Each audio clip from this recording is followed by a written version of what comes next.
নমস্কার বন্ধুরা, সবাইকে জানাই অনেক অনেক ভালোবাসা ও কিছু কথা ব্লগে স্বাগত। অনেক দিন পর তোমাদের সাথে একটা ছোট্ট ব্লগ শেয়ার করছি। তোমরা হয়তো ইতিমধ্যেই জেনে গেছো পাঁশকুড়ার এলাকা চত্বর বন্যায় ভাসছে, আর আমরা পাঁশকুড়া থেকে প্রায় বেশ কিছুটা দূরেই থাকি। বন্যা কখনো আমরা দেখিনি। হ্যাঁ, 2013 সালে একবার আমাদের এদিকে হয়েছিল বটে, কিন্তু এতটা ভয়ানক পরিস্থিতি কখনো হয়নি। এই রকম একটা খারাপ সিচুয়েশানটা ফিল করার জন্য আমরাও চলে গেছিলাম বন্যা পরিদর্শনে। গিয়ে তো আমি এক প্রকার ভয়ই পেয়ে গিয়েছিলাম এত জলের স্রোত দেখে, আর আমাদের এই প্রিয় পাঁশকুড়া শহরটিকে এইভাবে দেখবো বলে। জানি না এই পরিস্থিতি কবে ঠিক হবে, তবে ভগবানের কাছে প্রার্থনা করছি খুব তাড়াতাড়ি এইটা ঠিক হয়ে যাক, আর সকল মানুষ সুস্থ থাকুক, ভালো থাকুক।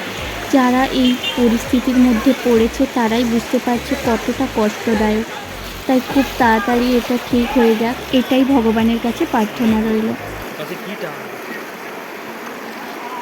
এখানটা জলের টান হবে, এদিক থেকে আসছে না জলটা। প্রচুর ভিড়,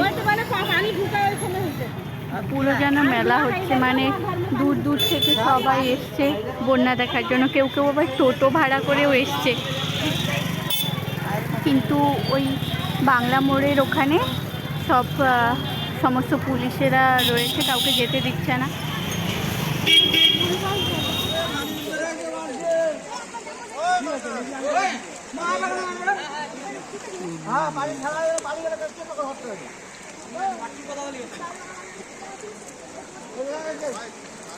তো অনেকেই জিজ্ঞেস করেছিলে তোমরা কেমন রয়েছো, তো বলবো তাদের আমরা এখনও ঠিকঠাকই রয়েছি। আমাদের এদিকটা বন্যা আসার সম্ভাবনা কম রয়েছে, তারপর জানি না ভগবান কি রেখেছেন।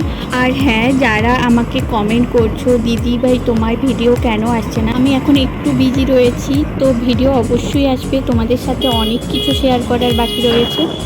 আজকের মতো ব্লগটি এখানেই শেষ করছি, দেখা হবে পরের একটি ব্লগে। সবাই ভালো থাকবে, সুস্থ থাকবে। আজকের মতো টাটা।